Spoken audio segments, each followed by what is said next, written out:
marinig natin na ang Panginoon matapat. Kailan pa man. The mere fact na tayo ay inibig ng Diyos at binigyan tayo ng kaligtasan, patunay po yan ng kanyang pag-ibig na magpakailan pa man hindi talaga nagbabago. Amen? Salamat sa kanyang mga salita na kung saan love letter niya sa atin na napakahalaga na atin pong mapapag-aralan, nababasa, at ginagabayan tayo kung paano. Amen? Okay? Bukas na lang siguro tingnan natin kung we could have a testimony, but we need to proceed on. Okay? Nais kong dalhin sa inyo ang isang mensahe na matatagpuan sa Acts chapter 7. Kung wala kayong Bibles, nandyan ang verses. Okay? Kung wala naman kayo, kung may Bible kayo, open your Bible in Acts chapter 7.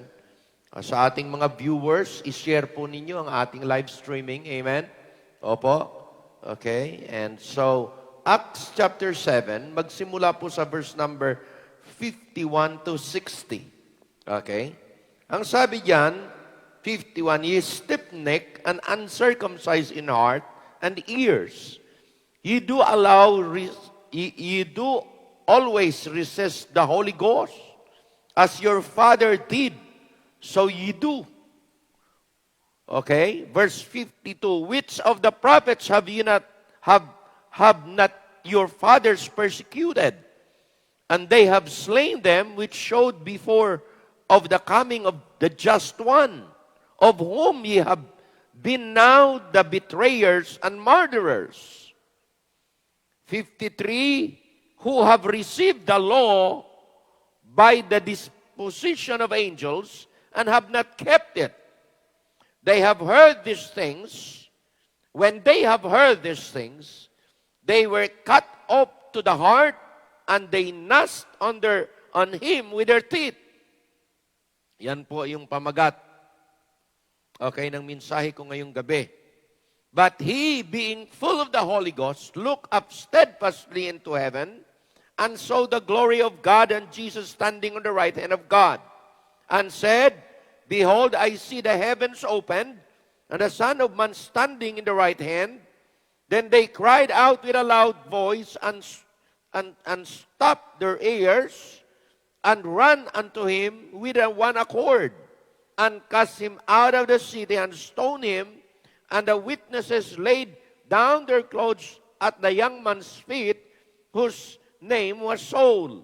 And they stoned Stephen, calling upon God, saying, Lord Jesus, receive my spirit. And he knelt down and cried with a loud voice, Lord, lay not this sin to their charge. And when he had said this, he fell asleep. Pagpalain ng Diyos ang kanyang mga salita. Dito po, pinamagatan kong mensahe natin ngayong gabing ito, okay? Talking about the pastor, okay? Na-preach ko na ng start nung Wednesday.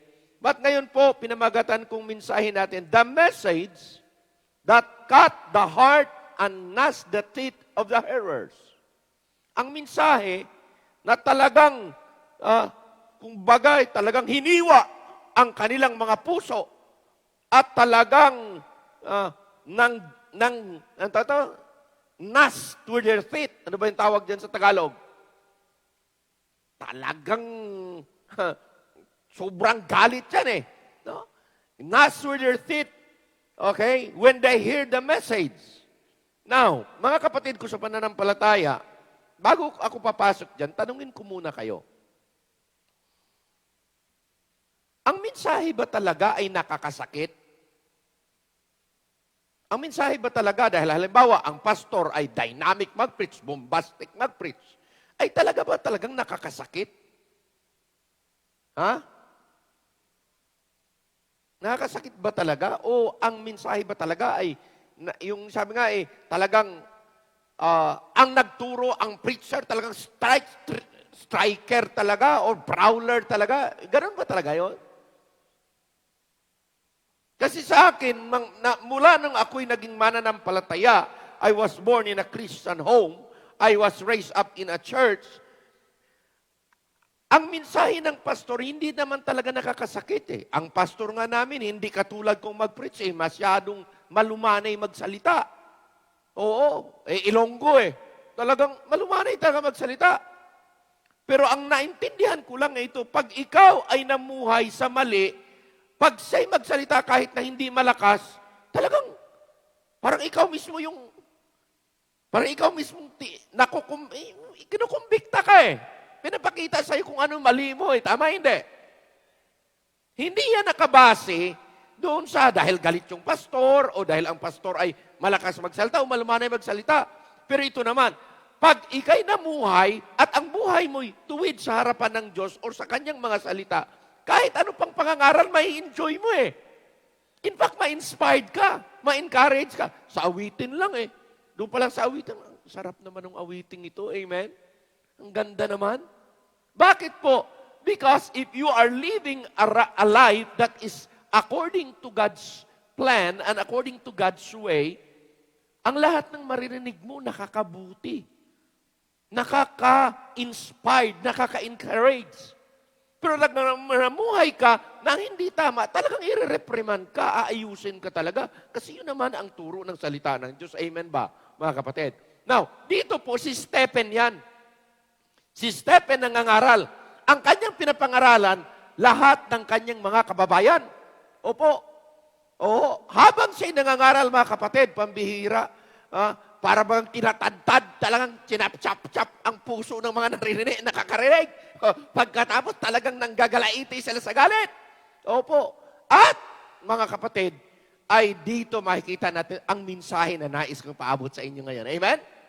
Opo. Ako'y naniniwala, the right message are presented, pero right message required right spirit also. Tama, hindi? Now, tingnan po natin. Okay? Ito po is strongest message. Opo.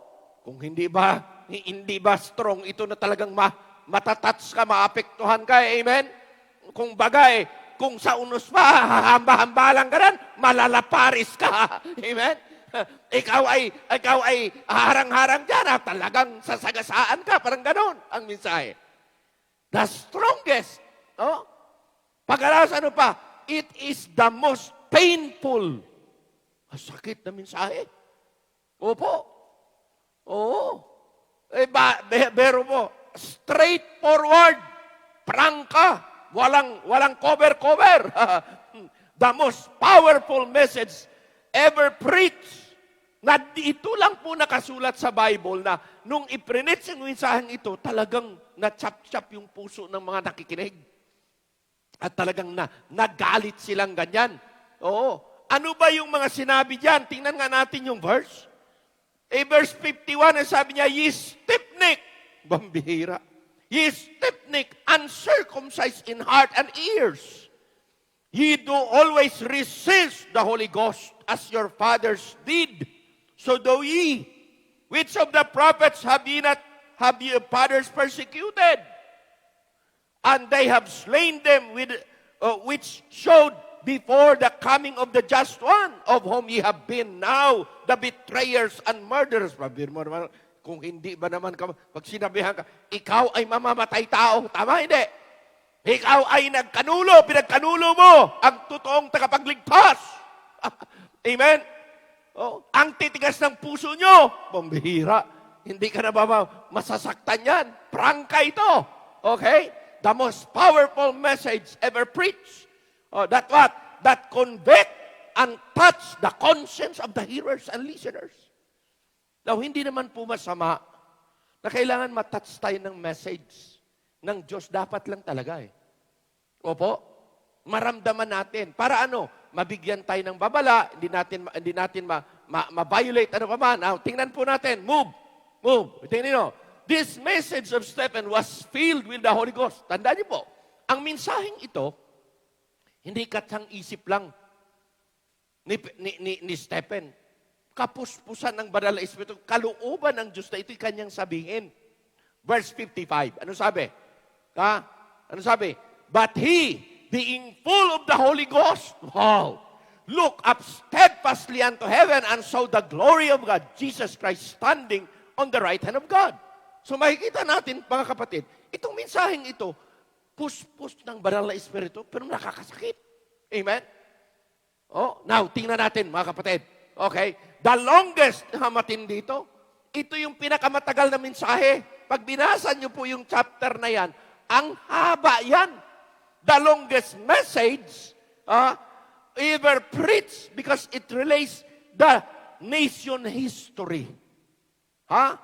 Longest message po ito. Bakit po? Ito po ay binaybay niya sa mensaheng ito ang istorya ng Israel. Hello? Hanggang sa kasalukuyan. Hindi ba pwedeng madaliin yan? Hindi pwedeng matagal talaga. No? Okay, ano po? Gusto kong itingnan ninyo ang tatlong parte. A, B, C, D na. Ilagay mo para mabilis.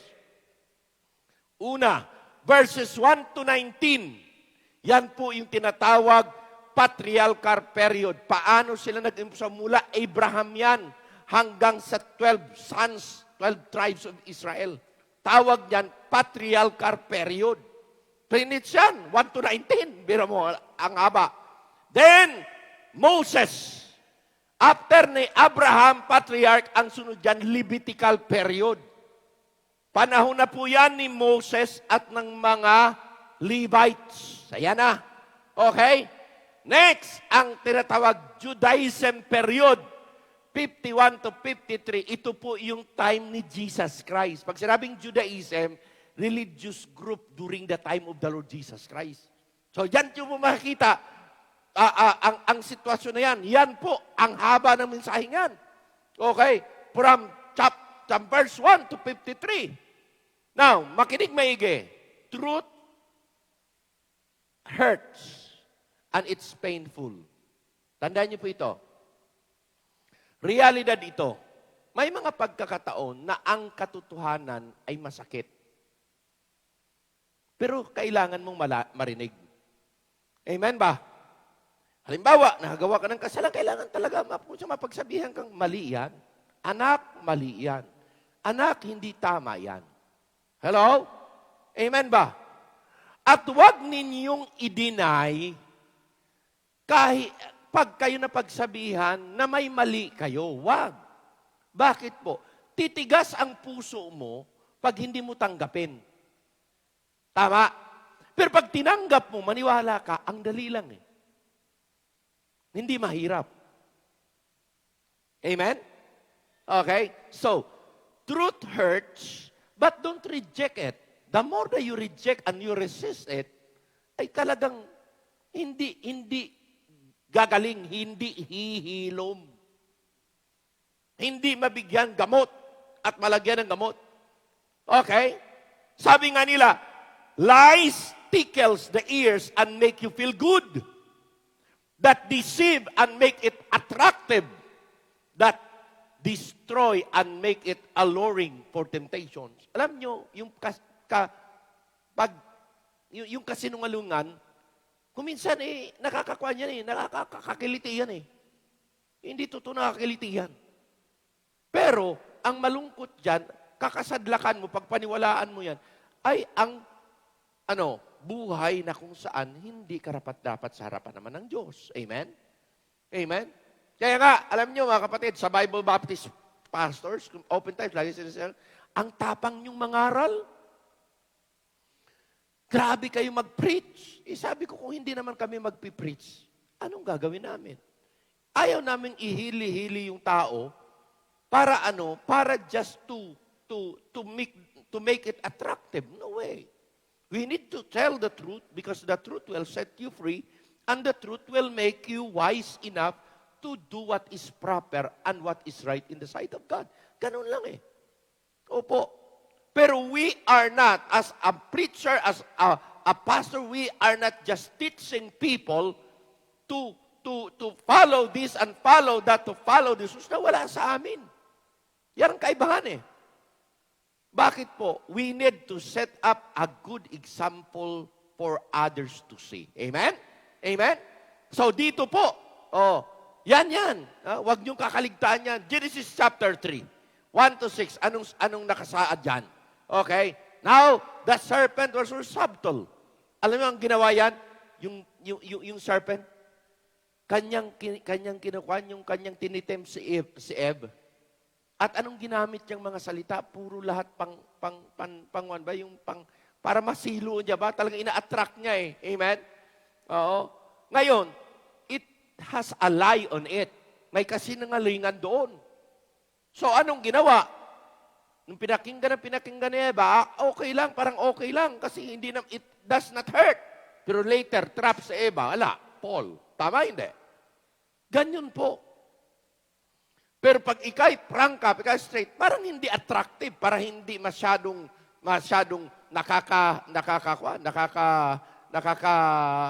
nakaka-enjoy.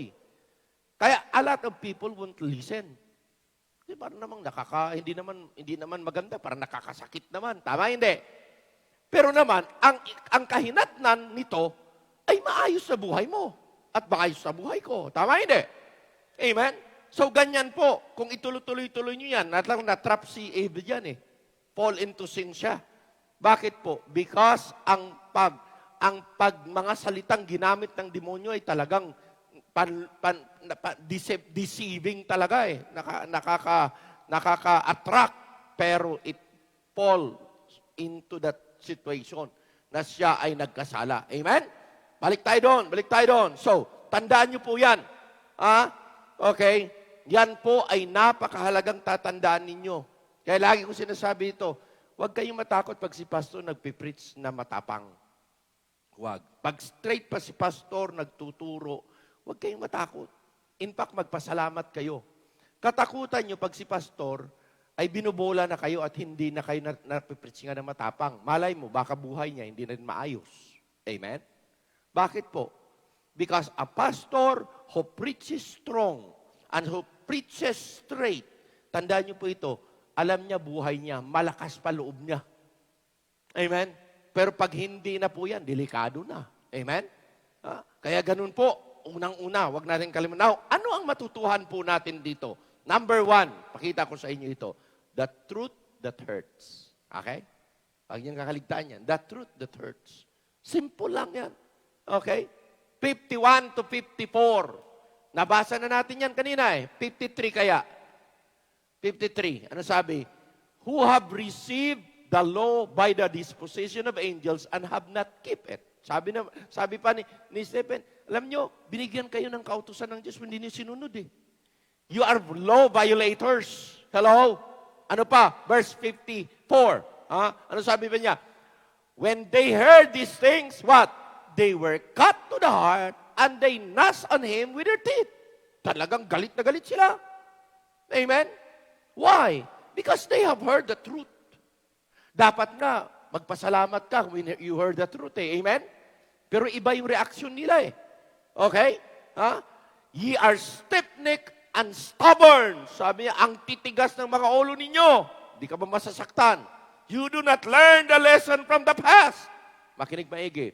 Lahat tayo may mga naranasang mga sitwasyon sa nakaraan. Makinig maigi. Pag kayo nakararasang sitwasyon sa nakaraan at kayo na-fall, tandaan niyo po ito. Lesson dapat matutuhan nyo na hindi na dapat maulit sa kasalukuyan at sa kinabukasan. Tama, hindi? When I fail in the past, okay lang ma-fail ka minsan. Pero pag 2 beses, 3 beses, 4 na beses, hindi ka na natuto niyan eh. Amen? Hindi. Okay? Learning the lesson of the past is good because magiging wise ka. Iba katulad isang nagbibisiklita, nag-aral bisiklita, ganyan. Sige. Pagkatapos, nadapa, o nabagsak, gas. Haray, gas ka. Ulit, sasakay pa ba? Hindi na. Sasakay pa rin. Nag-aaral eh. Pero anong gagawin niya?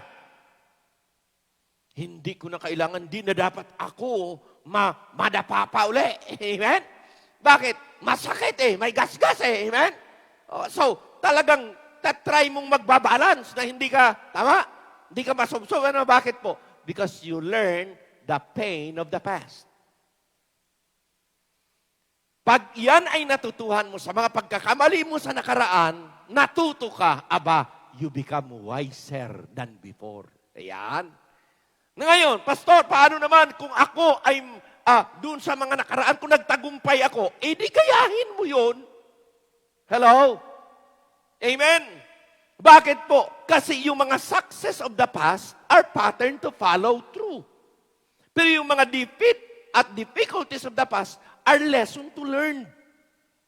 Para hindi na mangyayari sa kasalukuyan at sa mga nakaraan. Di nagiging marunong ka. Amen? Ganun dapat. Amen?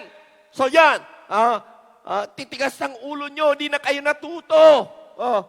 Sa nakaraan, history repeat itself. But sad to say, people don't learn from their history. Makinig maigi. May mga bagay kuminsan sa nakaraan na nauulit. Nauulit. Ngayon, hindi dapat kakaligtaan na kuminsan kaya nauulit dahil baka failure ka sa nakaraan. So ngayon, pag ito'y naulit, kailangan mapasahan mo. Sabi nga nila, anumang bagay na naulit, na ikaw ay nagkamali, kaya inuulit. Kasi kailangan kang matuto. Okay. Sabi nga, history repeat itself, but sad to say, people don't learn from their history. Kaya pabalik-balik yung istorya. Alam niyo bakit? Kasi hindi pa natuto.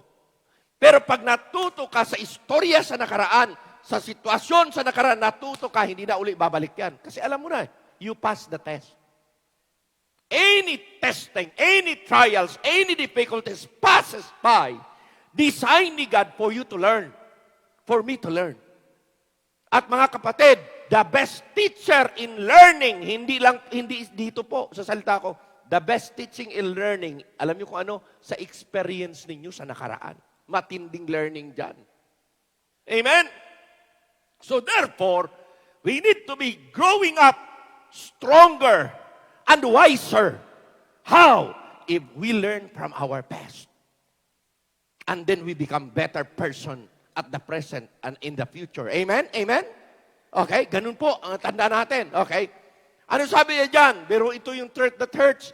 Ye are stiff-necked and stubborn, uncircumcised in heart and ears. Mga supot, mga tuli, di tuli. Ano yung sabihin yan? Actually, he's not talking of physical, he's talking of spiritual aspect. Na yung mga puso nyo, hindi pa na-convert eh. Your heart, okay, you are unconverted, you are unregenerated, you are an unsaved person, you never change. There will never be real change in life without the Lord's salvation and conversion. Totoo po yan. Hindi ko kayang baguhin ang sarili ko. Ugali, sa anuman, bagay. Hindi ko kayang baguhin sarili ko. Pero pag si Kristo pumasok dyan, babaguhin ka niya. Amen. Sabi nga, religion, ito ang style ng religion. Ang religion, mga kapatid, inside, sabi niya, outside in. Dadamitan ka ng labas. Para sabi nga ng Panginoon, para kayong mga religious leader, para kayong puntod. Nitso, tama? Nitso ba yan? Okay? Nasabi niya, sa labas, you are whited sepulchre. Kayo ay pininturahang puti. Pero sa loob, mabulok kayo. Marumi. Full of dead bones. Hello? Ngayon, sa Panginoon iba. Ang relihiyon, ganun eh. Dadamitan tayo sa panlabas. Ano mangyayari niyan? Kung ang labas ang inayos lang, pero sa loob hindi, we will become hypocrite people. Tama? Hindi. Pretenders. Ang Diyos hindi ganun pag nagbago. Ang pagbabago ng Panginoon ay ito, sa loob, papunta sa labas. Anong tinatawag yun? Inside out.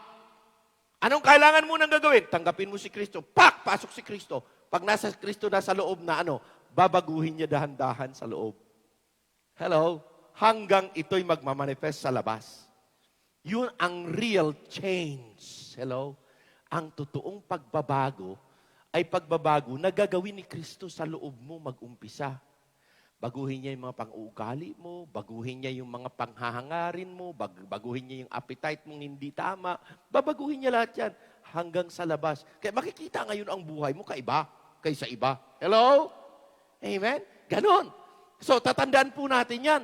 Oo. conversion ang una. Kailangan maligtas ka muna. Kaya ang unang binabahagi natin sa mga tao, kailangan yung tanggapin si Kristo.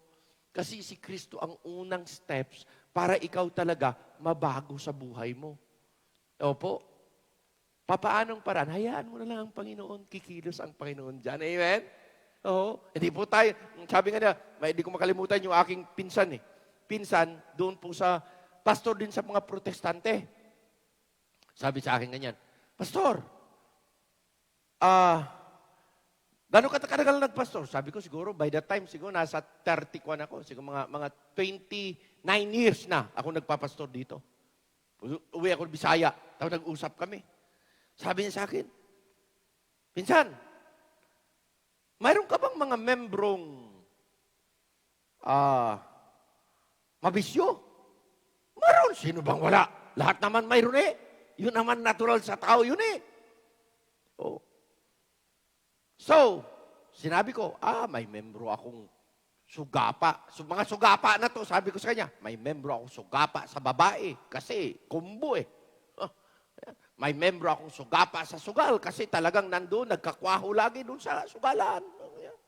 May membro ako, sabi ko, sugapa sa alak. May membro akong sugapa sa sigarilyo. Sige lang. Natural lang yan.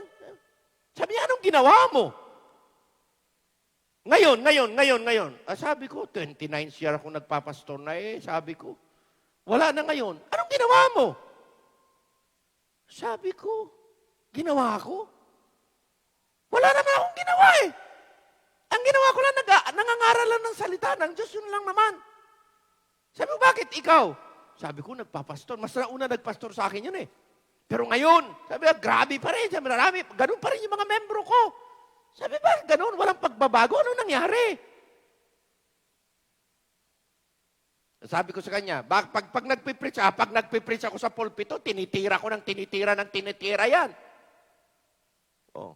Sa akin, ako dati, tirador din ako. Opo, tinitira ko rin. Nung nakita ko, sabi ko, it will not do any good eh. Bakit po? Kasi pag ikay tira ng tira, hindi ka nag-build ng relasyon. O nga, kinikilala kang ang pastor dyan, pero hindi mo malapitan yung mga membro mo, iiwas yung mga membro mo sa'yo. Bakit ganun? Kasi ikaw mismo naglagay ng ng hadlang eh. Sabi ko, ako kasi, dumating ako doon sa punto, nung nakita ko yan, nung ako'y kabago-baguhan pa lang, ang ginawa ko, nanalangin ako sa Panginoon, anong tamang spirit, anong tamang attitude, tama hindi? Opo. Sabi ko, ganun lang. Ang ginawa ko, insan sabi ko, ay talagang pinipid ko sila. Tinuturuan ko sila ng salita ng Diyos. Yun lang. Tapos, ang ginawa ko yan, pinanalanginan ko, panalangin lang. Yun lang naman ginawa ko. Panalangin ko lang, Panginoon, tulungan niyo pong kapatid na ito. Panginoon, tulungan niyo pong kapatid na ito. Aba, sooner or later, nagbago man. It is God who changes people. It is not pastor. It is not even you yourself. You cannot change yourself. Kahit na ako, naranasan ko rin yan. It is only God that can change you and change your whole life. Amen? Amen? Kaya anong gagawin? Listen to the truth and just realize, Lord, dami kong pagkukulang. Sorry po. Pero sana po, baguhin ninyo, pagandahin ninyo. Amen? Ganun lang magagawa ni Lord eh.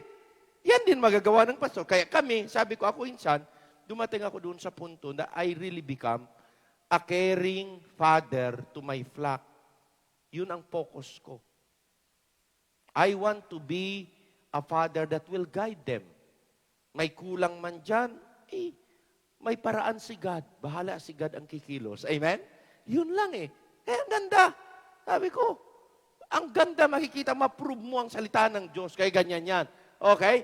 Dito po, there will never be a real change in life without Christ. Kaya sa kay Kristo lang talaga. Amen?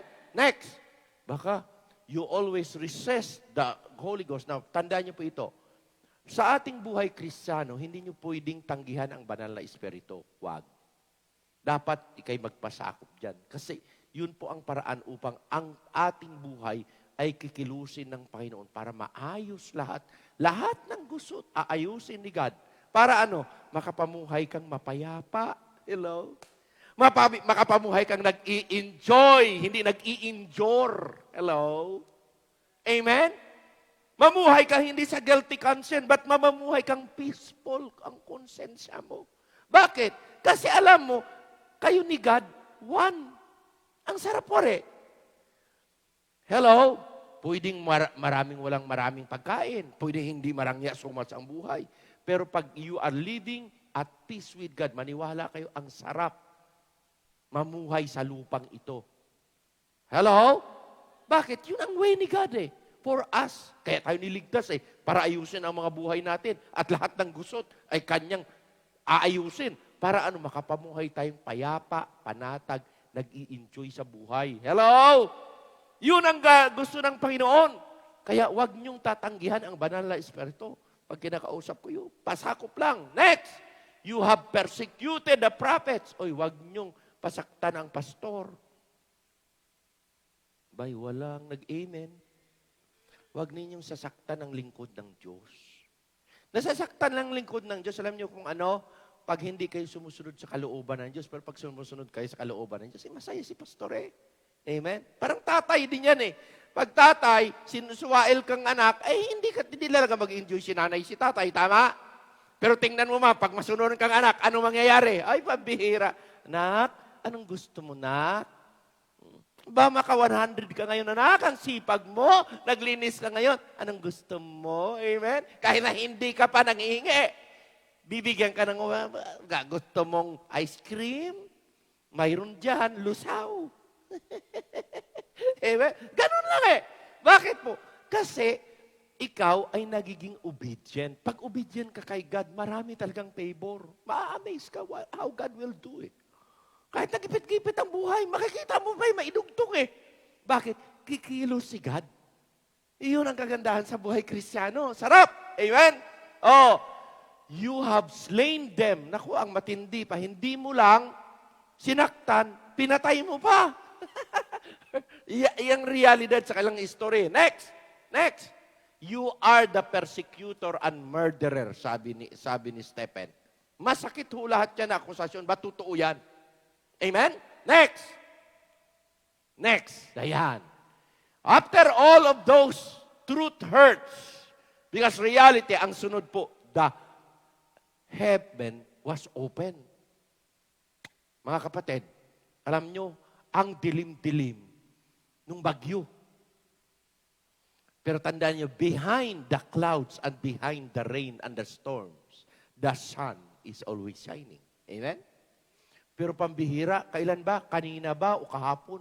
Biglang nahawi. Malinis na ang himpapawid. Abay, ang ilaw, ang liwanag ay sumilay na. Amen? Now, tatandaan nyo po, we can always, makikinig maigi, pag titingin kayo sa harap, okay, ito yan, when you look around in this world, you will be discouraged. Tingin ka sa harap, may problema. Tingin ka sa gilid, may problema. Tingin ka dito, may problema. Tingin ka sa likod, may problema. Napaligiran ka ng problema. At huwag kakalimutan, tumingin sa taas. Di ka sa taas. Pag tumingin ka, laging may pag-asa doon. Pag dito, parang madilim, parang makulimlim, parang pag parang rainy. Pero mga kapatid, sa taas, lagi, nakasteady ang liwanag.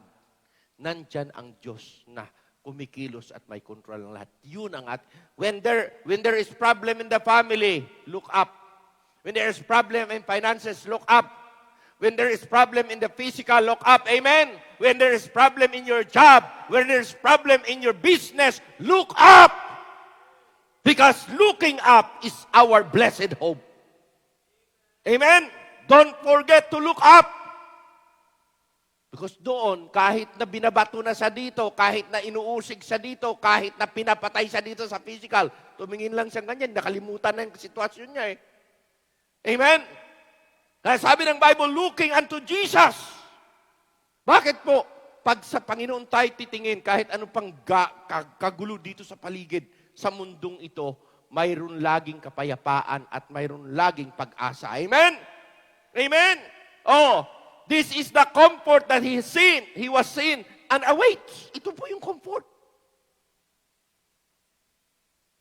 Sino sa inyo nagising nung bagyo? Launa, last dose, di mo tayo makatulog. O, di ba? Sila nagbabakwit pa yan eh. No? Titingin ka. Tapos, paplastaytan ng mga kahoy. Grabe, ang tindi na. Tama, hindi. Iniisip mo ka, makanano kaya itang kubo ko ka rin. Kamusta ang kubo ko? Pinaka-importante, basta tayo, ang pamilya ko secure, okay lang yan.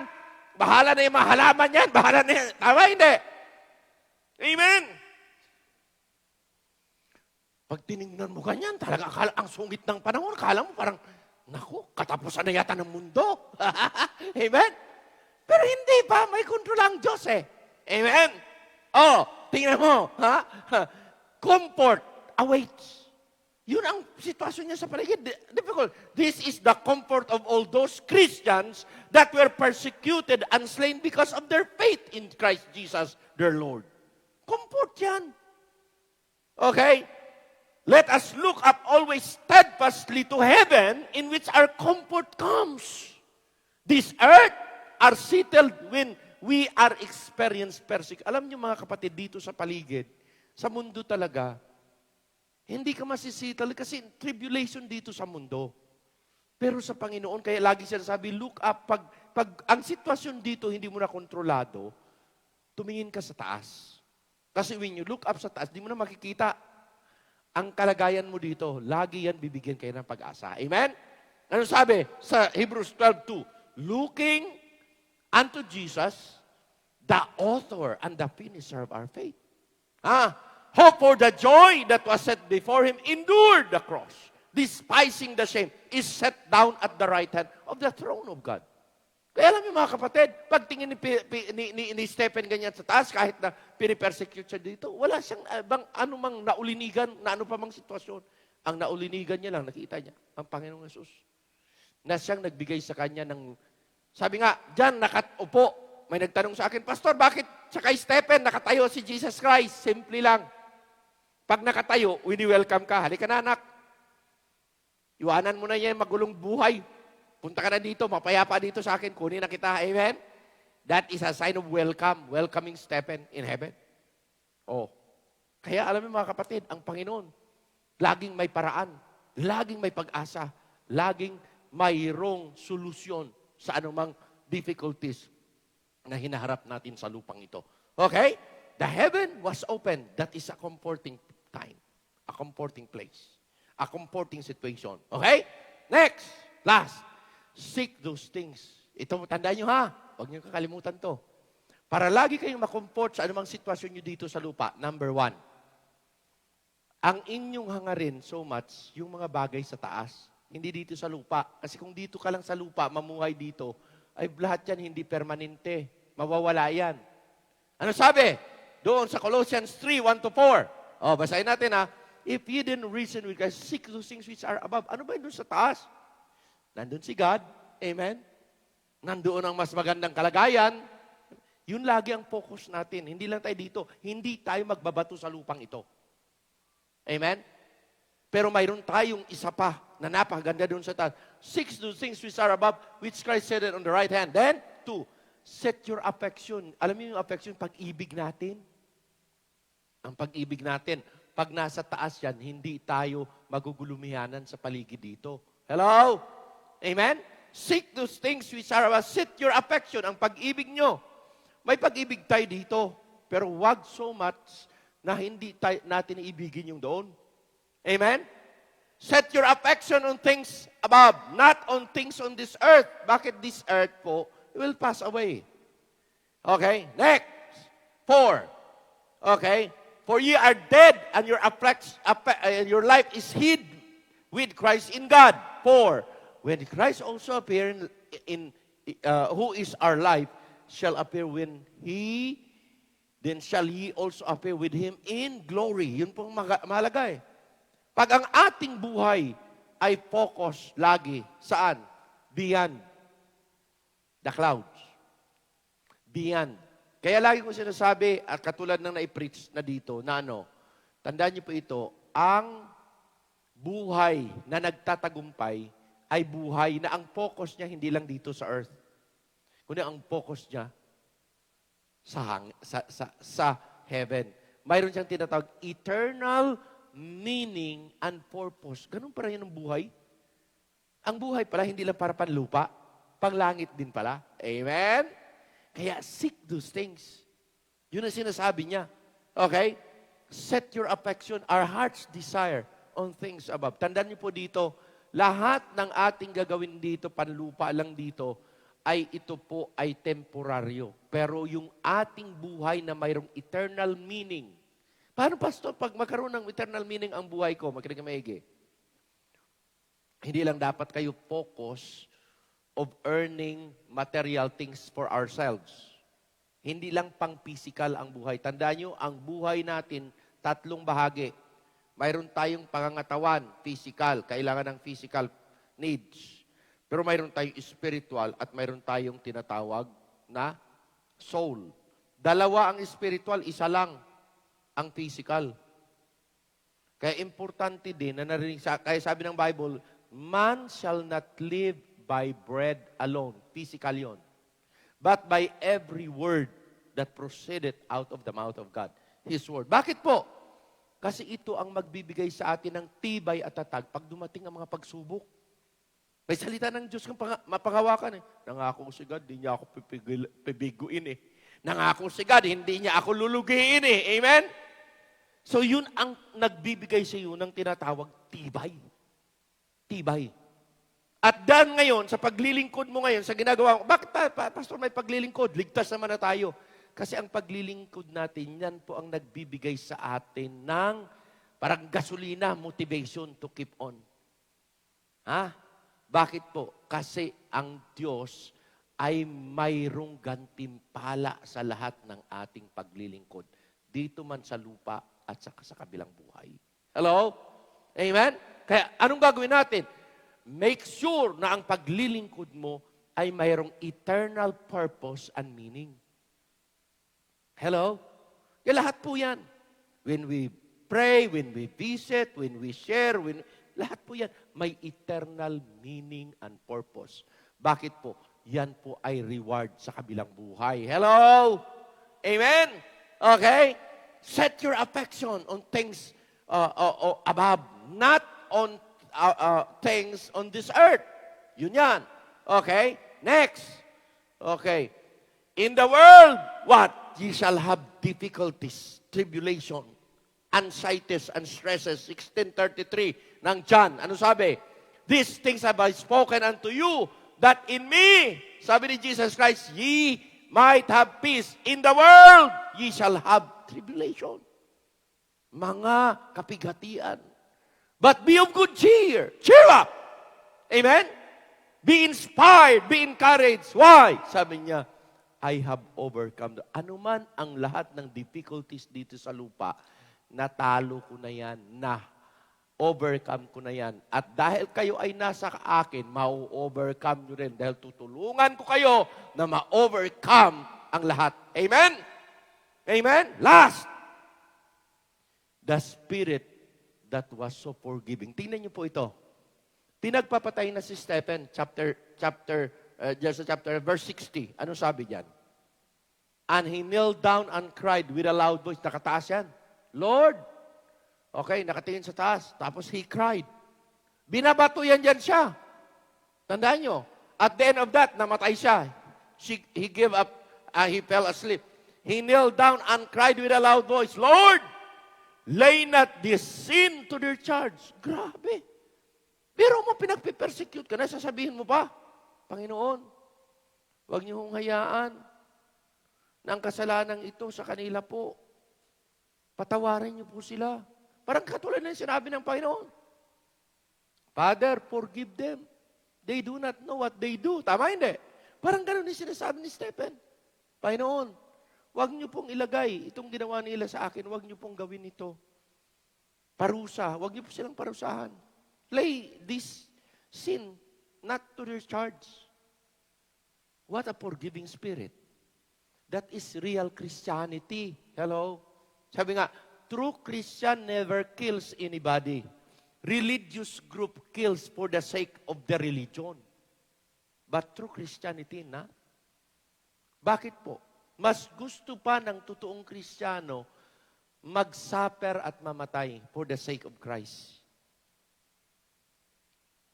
At makikita ninyo, ganun talaga ang Christ-likeness. Amen ba? Ganun talaga. Ha? Hindi siya po nag-keep ng anumang sama ng loob or grudges doon sa nag-persecute sa kanya. Ano pa? He never harbor vindictive spirit. Kailanman, hindi po siya nagsasabing, gantihan mo sila, Panginoon. Walang ganun eh. Amen? Ano pa? That no bitterness keep in there. Wala pong sama ng loob na nakatago sa puso. What a Christian life. Amen? Ano pa? That it begs God's forgiveness in behalf of His murderers and killers. Lord, wag.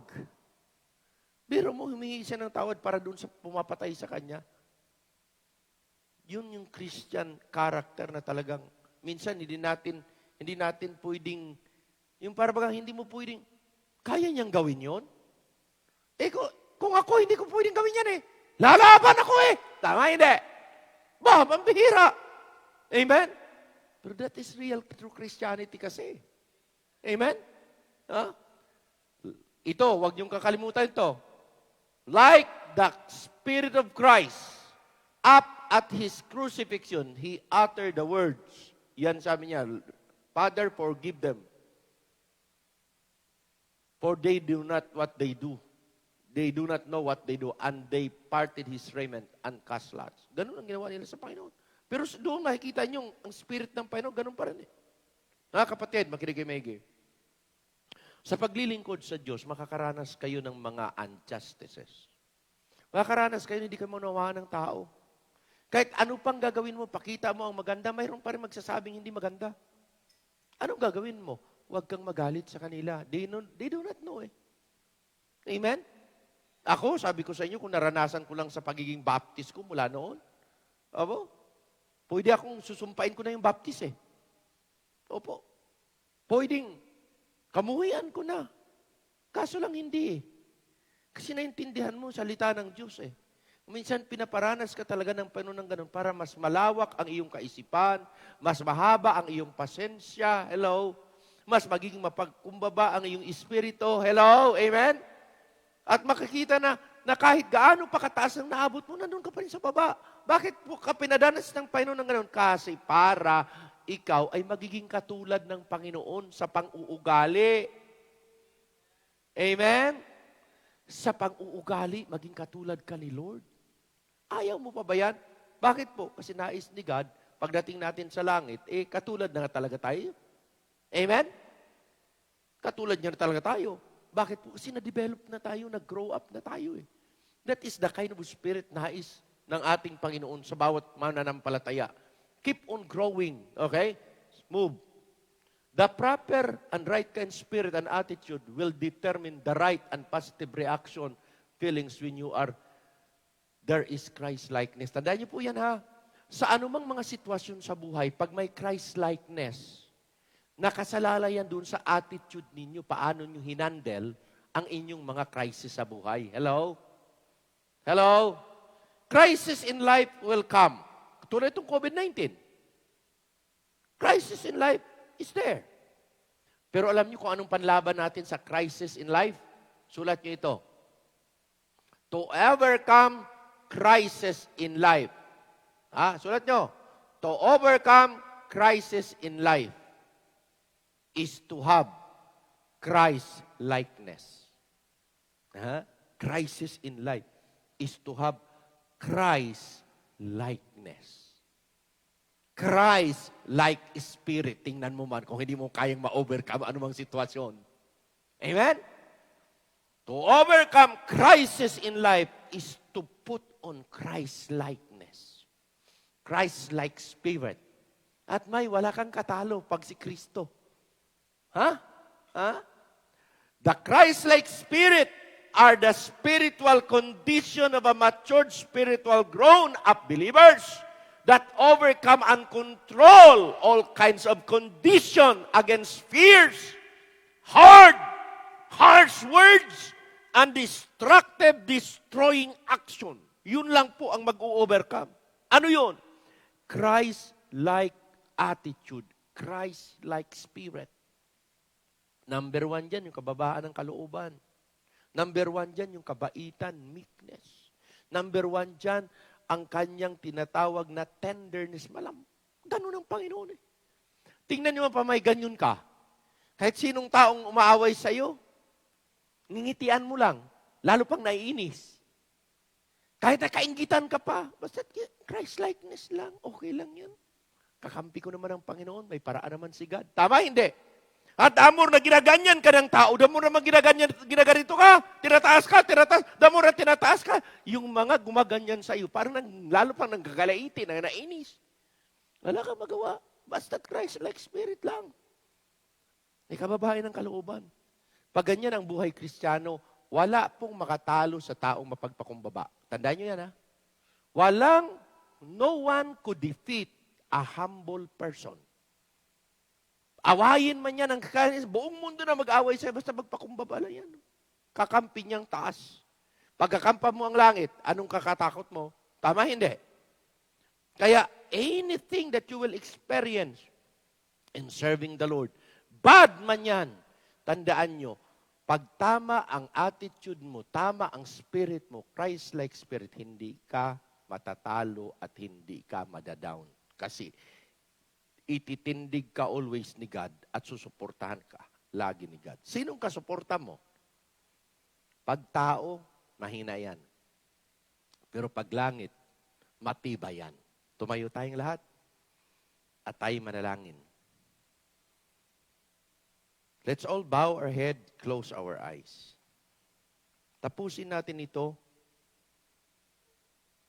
Nais ko, kung kayo pupunta sa altar, you pray, Lord, you are the one that will uphold me. Keep me. Yakapin mo ako, Panginoon. Yakapin mo yung aking pamilya. Yakapin mo kami ng inyong kapangyarihan. Yakapin mo yung aming business. Yakapin mo, Panginoon, ang aming buhay. Protektahan niyo po kami. Kami po'y magpapakumbaba, hihiling ng inyong kapangyarihan. At pag si God ang siyang mag-handle niyan, yung ating Christ-like spirit will help us. Will help us live stronger. Will help us live peacefully in the Lord. Mananalangin ako, if you want to come to the altar, you can come. If you want to sit down and pray, you can just, sige po, halik kayo. Amang banal, dakilang Diyos. Ang pinakamasarap na kanlungan namin ay walang iba kundi kayo. Ang pinakamasarap at pinakamatatag na papuntahan sa panahon ng kagipit-gipitan, sa panahon ng unos, sa panahon ng pagsubok, sa panahon ng mga baha, ay walang iba kundi kayo, O Diyos. Tulungan po ninyo na sa oras na ito, ang aming puso't isip mabigyan ng kapanatagan dahil kayo ang Diyos na magbibigay sa amin ng kapayapaan, ng pag-asa, na pag kami nakatingin sa iyo, we will set our love, our affection in heaven above. Lord, lahat ng mga nandito sa lupa will just be normal. Dahil nandyan kayo na magpapatibay sa amin, magpatatag sa amin, magpalakas sa amin. Salamat po sa inyong mga salita na hindi nagkukulang. Mga salita ninyo ng punong-puno ng pangako. Na yes, sa aming mga physical na buhay, aming wino-worry ito. Unang ako kayo, Panginoon, na hindi nyo kami pababayaan, hindi nyo kami bibiguin, at hindi ninyo, Panginoon, hahayaan na ang gawang kamay namin ay hindi magtatagumpay dahil nandyan kayong kakampi namin, nandyan kayo na magtitindig sa amin, nandyan kayo na magpapataas sa amin, O Diyos, nandyan kayo na antabay sa aming lahat. O God, antabayanan niyo ang bawat pamilya ng Conception Bible Baptist Church, antabayanan niyo ang bawat trabaho, antabayanan niyo ang bawat business, antabayanan ninyo, Panginoon, ang aming mga tahanan, na hindi kami ma-penetrate ng anumang mga sakuna, hindi kami ma-penetrate ng anumang mga sakit, Panginoon. I-secure niyo po ang aming lugar. I-secure niyo po ang aming tahanan. I-secure niyo po ang aming mga trabaho. I-secure niyo po ang aming mga businesses. At i-claim namin at we declare that by the name of the Lord Jesus Christ, all that was lost will be recovered by your grace and by your mercy, O Lord.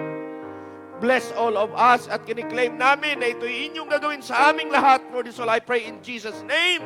And all the people say, Amen and Amen.